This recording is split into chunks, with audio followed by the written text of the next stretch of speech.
This is a song I wrote for a lost dog. It's called Here Girl.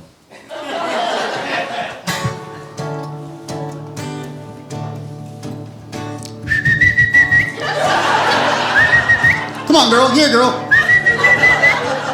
And she was in the front yard, so it was a very...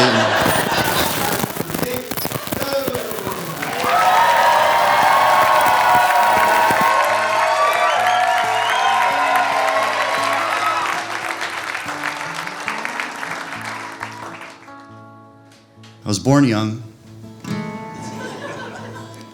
Some say too young, you know. Doctors. I was born December 8th, 1979. 70s were crazy. You know, everybody was pooping their pants and boobs everywhere. It's like every nap I woke up, there was just poop in my pants, you know. And sure enough, boobs in my face. I was like, yeah, I think I like it here. My parents conceived me on a waterbed, which explains my fear of drowning while my parents are making sweet love. Which is something I have to live with every day. Knowing that the seas were angry that night. And despite rough waters, my dad, the captain, managed to get all hands on deck.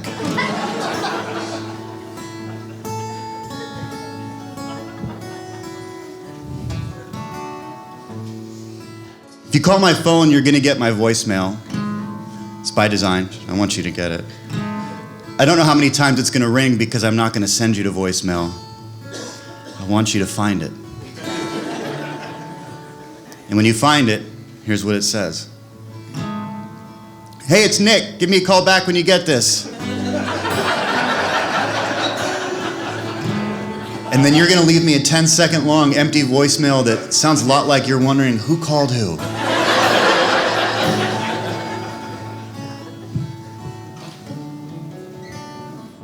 I want to be happy, you know. When I see somebody that's happy, I tend to get distracted. I watch them, and I saw this guy recently in public, and he had it. He was happy, you know, and I was watching him, and finally I walked up to him and I said, "Sir, what's your secret, you know, to life, to happiness?" I'll never forget what he said. He said, "I'm 7 years old." And I said, "Well, how'd you do that?" And he said, "I'm scared." And I said, "I'm scared too, man. It is a crazy, it's crazy out here, you know?" And I'll never forget the last thing he said as he ran away. He said, "Where's my mom?" What a deep kid, you know? Yeah, where is my mom? Where is my mom right now? And to find out, I'll have to unblock her. Problem is, I don't know how to do that. I get into settings and I get all excited. I assume it's in general. I don't know. All I know is that I just end up changing my wallpaper. I keep my phone set to military time, just so my phone respects me a little. I also put it in airplane mode like 3 times a week, just so it thinks we're travelers.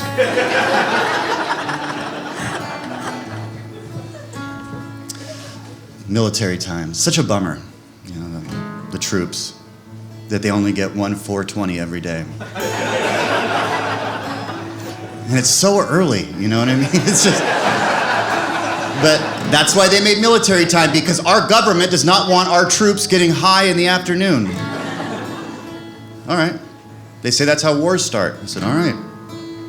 You can't get stoned and then all of a sudden it's 1621. It's just like, that doesn't make sense. They're asking, what's time, you know? If you guys don't mind, I've got one more military time joke. Or do I have 13?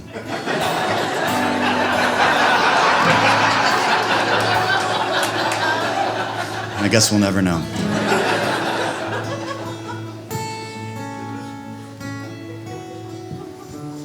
My 35th birthday, I was in the kitchen having a little bit of a party. I was taking a little break. I had a towel over my shoulder. That's how I make people think I do dishes. Just a little towel over the shoulder and hang out in the kitchen and everyone thinks you're cleaning up. This guy walked in. I never met him. Must have been a friend of a friend or something. We got to talking about kitchen stuff like guys do. He said to me, "Isn't that crazy that cupboard is spelled with 2 B's and not a P?"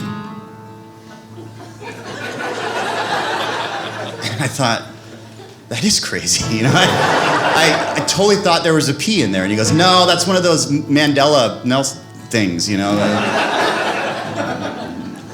The Mandela Effect," he said. And I said, "Okay, well, yeah." He goes, "I guess it makes sense." He goes, "Yeah, what, are laptops made in a lab?" And I said, No, they're made on laps. You're right. Cupboard, that's what we say. It must be true. Anyways, 3 years go by. And then on my 38th birthday, I'm in the same kitchen, different party. And the same guy walks in. And he just casually says, "Hey man, that thing I told you about cupboards, it actually is spelled with a P." And those are 3 years I'm never gonna get back. Just living that cupboard lifestyle.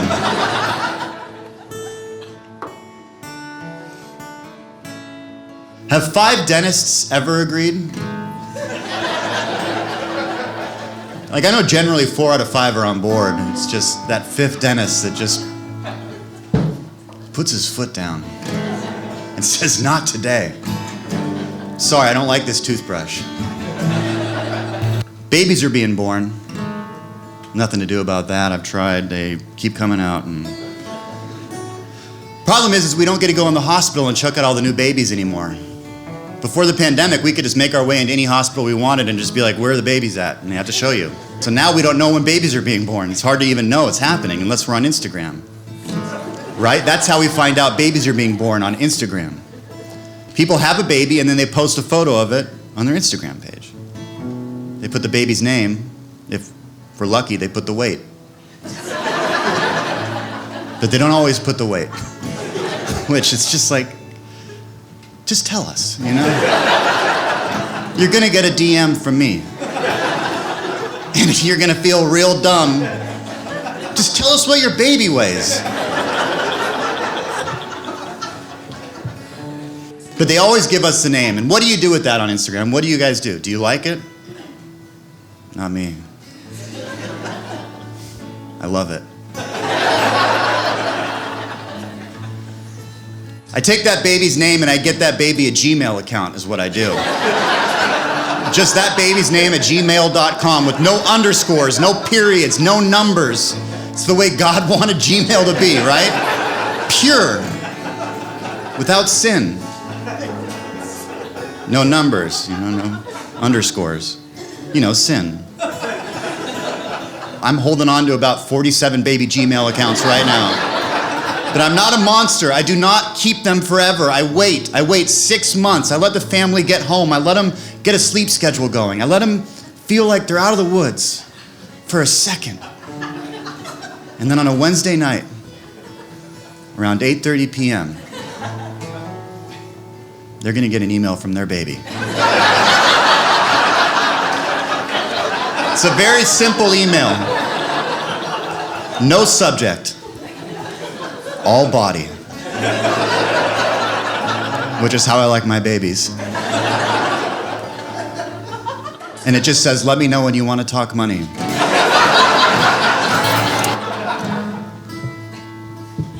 I'm a dad. And like most dads, I do have a kid. She's 5, which is what we named him.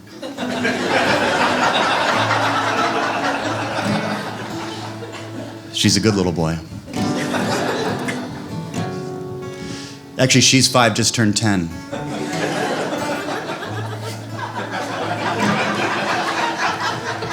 I am so sorry. I actually come from a long line of dads. on my father's side. My mom's side skips a generation.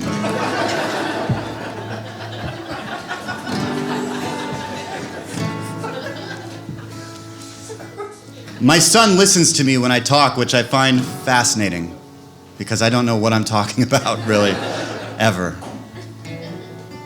Recently, we were in my truck, and I was driving him to drop him off at his mom's house, and we just had some ice cream. It was in the middle of the day.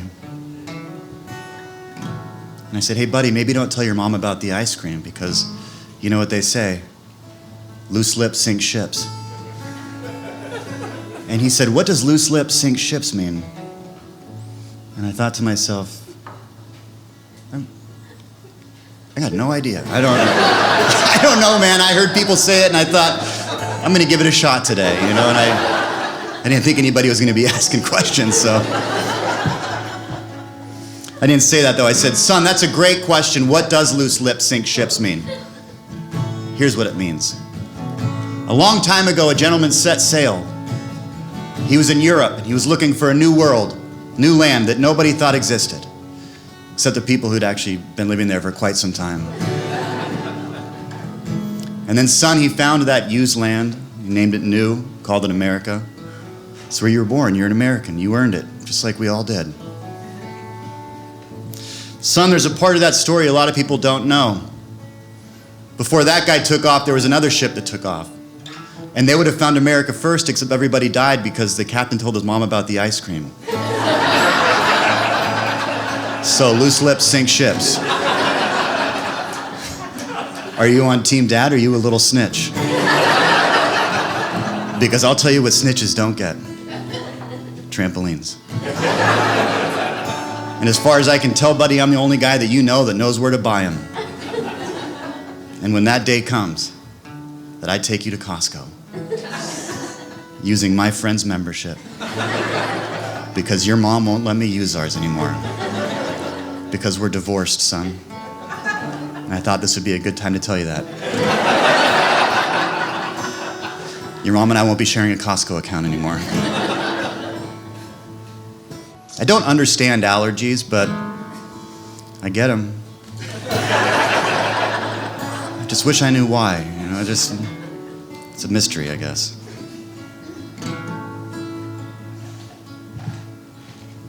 My grandmother taught me a lot growing up. She taught me to be polite. She said to say please and thank you. And I've always tried to do that, you know, and as I got older, I realized that people don't really mean it when they say thanks all the time, you know. They say thank you, but it's just fast, or they text it, they email it, doesn't mean anything. But if somebody writes me a thank you card in the mail, all right. First of all, how'd you get my address? I barely know it. But if they send me a thank you card in the mail, that means that they mean it, and I'm gonna send them back a you're welcome card every time, because no one's expecting the you're welcome card. They're also not gonna expect the gift that I put inside that you're welcome card that they're basically gonna have to write a whole new thank you card for. And I put the same gift in every one. It's very simple, Starbucks gift card. You know, they're free, they're up there at the front of the counter. I mean, you can grab as many of those as you want, you know. No price tag on those. I take them home, I put them inside my you're welcome cards. And then I send them out to whoever thanked me. And at that point, it's a waiting game. Do not call them. They're gonna call you. Most likely they're gonna be in Starbucks. Most likely they're gonna be at the front of the line. They're gonna say something like, or exactly, Nick, did you put any money on this Starbucks card? And you just say no. That's a gift card. You can put as much money as you want on that. You're welcome. I fell in love for the first time when I was 13. Her name was Cindy. They don't name them like that anymore. And she broke up with me, she broke my heart. And I remember I got home from school that day and my dad was there. He'd gotten off work early, he'd read about what had happened. And I'll never forget what he said to me. He said, Nick, if you let a bird go and it comes back, then that's a carrier pigeon. And you gotta check that thing for notes. And I said, but Dad, what about Cindy? And he said, yeah, she's not coming back. And that was good advice from a good dad. But I did write Cindy a song. It's called Butterflies. It's the first song I ever wrote. She loved butterflies, so. Anyways, here it goes.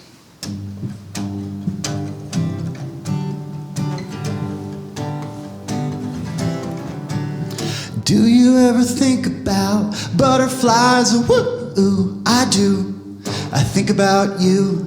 You're like a butterfly. I wanna capture you in my net and stick a pin through you and keep you forever and do research.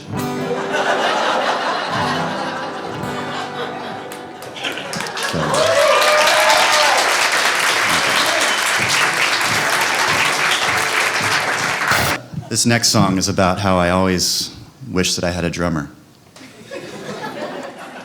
1, 2, 3.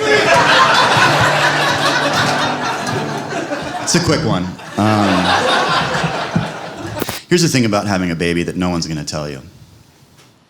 Is that once you have your baby and it starts to get older, you're gonna have to start meeting a whole bunch of new adults that you would have never met and that you have nothing in common with, except for that you had sex roughly around the same time.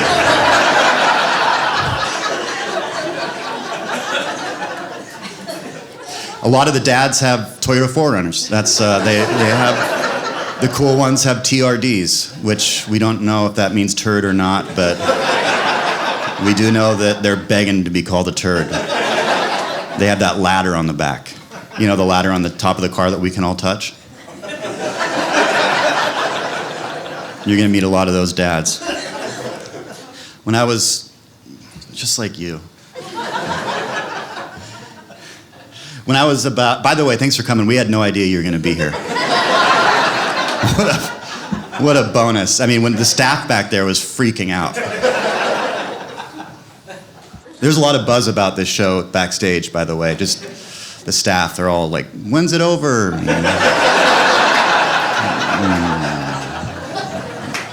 Why aren't we getting paid? It's like, this is pro bono, all right? Which is also one of my U2 cover bands. Not bad. I regret it, and there's a band called U2, the lead singer's name is Bono. Just kidding. It's Bono, but I'm pro bono. So when I had a kid, I remember when I was like younger, and I thought to myself, I can't wait till I get older, and I get to wake up really early and make somebody else's lunch. I just always thought, I can't wait for that, you know? Like, I can't wait to get up at like 6:30 and make a lunch for somebody that I don't even know if they're eating it. Like, I don't even get to see them eat it. They're gonna take it to school, and who knows what happened at that point.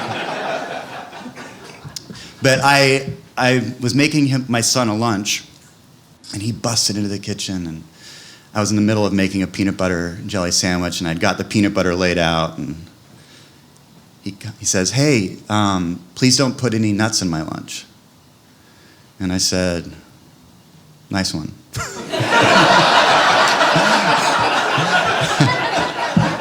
Nice one, son. Well, I'm already making a peanut butter sandwich, so why? And he said, because I want to eat with my friends in the nut-free zone.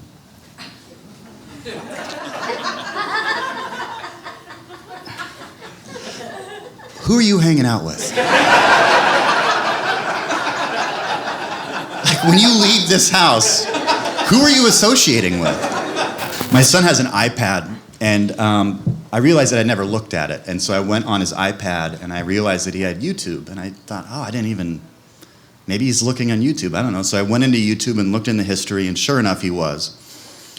And I'm looking through the videos that he's watching, and it's like Lego, Minecraft, you know, really cute stuff. And then there's one video that just really stands out. It's a 30-minute video explaining that the Earth is flat. And the red line is to the end. Like, he devoured this video. And I'm looking at it realizing, I don't think I've ever told him that it's round. Like, it's never come up at breakfast or any other time. It's just, And I'm realizing that might be the first thing he ever heard. And if I was him and I heard like that the earth was flat, I would look down and be like, yeah, it looks pretty flat to me. So now I have to approach my son like this round earth hippie and be like, hey man, it's round, bro. It is, brother, yeah. I am 44, and on my last birthday, the day beforehand, I decided to cancel my birthday plans. I had a birthday dinner with some friends put together, and I just thought, I don't want to do that. I want to just do something for me, get myself something. And I put a lot of thought into it, and I thought, what's one thing that I've always wanted that nobody could get me? And I realized that I've always wanted to lose somebody. Not death, but like somebody's following me and I have to lose them. You know what I mean? Like, I would love to be chased on my birthday. Just like, I want the law after me in any way possible. Anyways, I figured out how to do it and I put it together and here it goes. The day before my birthday, I called a private investigator and I hired him to follow myself. I said, hey, my name's Glenn with 3 N's. And I need to hire you to follow this comedian named Nick Thune. He's actually a real great guy. But I think he's up to something and I don't like it. So if you could follow him and let me know what he's up to, I'd appreciate it. So here's how my birthday went. I woke up on my birthday at 8 a.m. I went to get coffee at 8:30. That's when I got my first text from the private detective. It said, he's getting coffee. This guy's good. I said, what's he wearing? He said, I don't know, some weird jacket. And I was like, it's probably not a weird jacket, Knowing him, it's probably taking a big risk, The next text I got from him said he's been in the bathroom for a half hour. And I didn't realize it had been that long. On my birthday, I went from getting coffee to pick up my friend Kevin, because you can't lose somebody and not have someone like Kevin there to see it. Pulled up to Kevin's house, the first thing he said is, where'd you get the convertible? I said, I rented it for my birthday. Now put your scarf on. He said, do I get a beret too? And I said, no, I'm the only guy wearing a beret today. Why do we have a convertible, scarves, a beret? Oh, I don't know, maybe because this private detective has some sort of a telephoto lens camera and he's gonna get some sick pictures of me and my best friend driving around on my birthday looking pretty French. Bonjour. Pardon my French.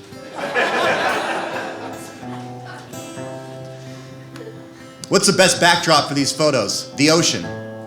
I live in California, you guys don't. You might not know this, but right next to the ocean is the coast, which is the best place to drive by the ocean, up and down the coast. Never go into it. So I started driving up and down the coast. I pulled off into some view areas, vista, they call it, a vista point. And I started feeding Kevin grapes. I put him up on my shoulders like we were in a pool playing chicken, except we weren't in a pool and there was no one in front of us. I just wanted my best friend to get the best view that a best friend could ever have. I know that these pictures are gonna make me look like a hero. After I feel like the private detective probably got enough photos, I start driving up the coast and I start driving fast. I start getting anxious. I start messing with the rearview mirror. I start passing people. Finally, Kevin notices that something's not right, and he said, what's going on? I said, I think we're being followed. He said, by who? And I said, the guy in the Tercel. He said, I don't think that's a Tercel. I think it's a Camry. And I go, Kevin, I don't know, okay? It might be a Corolla for all we know. It's a Toyota sedan. We haven't seen the back of it. They make too many sedans. He said, he's not following us. I said, yes, he is. Watch. And I turned right, and he turned right. Kevin said, that's nothing. I turned left. He turns left. Kevin says, that's nothing. 6 turns later, I'm pulling into a small neighborhood. Kevin is freaking out. What the hell are you into, man? I say, don't worry, I know what to do. I've seen it in a movie before. And I pulled into a driveway, turned all the lights off. Turns out during the day that does not matter. Turns out you just ruined someone's gravel. And you look like you don't know where you live. So I pull out of there and I realize I'm not gonna lose this guy. He's a professional, this is what he does. What's the other thing that people do? They confront. They confront the person that's following them. So that's what I'm gonna do. On my birthday. So I pulled into a grocery store parking lot. The guy parked 6 spots down. As I turned to Kevin, I handed him the gun. I said, hold this. He said, where did you get a gun? I said, I don't know, Kevin. Do you have to know everything? At a 7-Eleven, how about that? It actually was in a 7-Eleven parking lot. I set up a fake buyback program. We got a lot of guns off the streets today. I got out of the car and I started walking over to the private detective. As I got closer, he realized that I had seen him. He started freaking out. He started rolling up his window and moving around, and I was like, hey, we see you, it's over, the charade's up. Kevin, get the gun! Also, Kevin, get the torture stuff we brought! Yeah, we brought torture stuff, sir. Want to tell me who hired you? He said, I can't tell you that. I said, why? Because he's paying you? What, like $100 or something? And he said, yeah, actually, it's exactly $100. I said, all right. How's 125 sound? I was gonna tip him anyway. He said, fine, his name's Glenn with 3 N's. Now, that's weird, because I know 3 Glens. But they all have 2 N's. Call him. Call Glennon. Let's figure out why he's following. Why? Let's call him. And he said, I can't do that. I said, all right, $150. Call him right now. He said, fine. All right, and he calls Glennon. And wouldn't you know it, but as he puts the phone up to his ear, the phone in my pocket starts ringing. And he's looking at me like, this is weird timing. And I go, yeah, sorry, I gotta take this. And I never broke eye contact with him. As I answered the phone, I said, gotcha. And he was like, what? And I said, yeah. I'm Glenn. And I'm Nick. Shouldn't you figure that out? You're a private detective. On my birthday. Thank you very much. Thank you for coming. Thank you. Have a wonderful evening.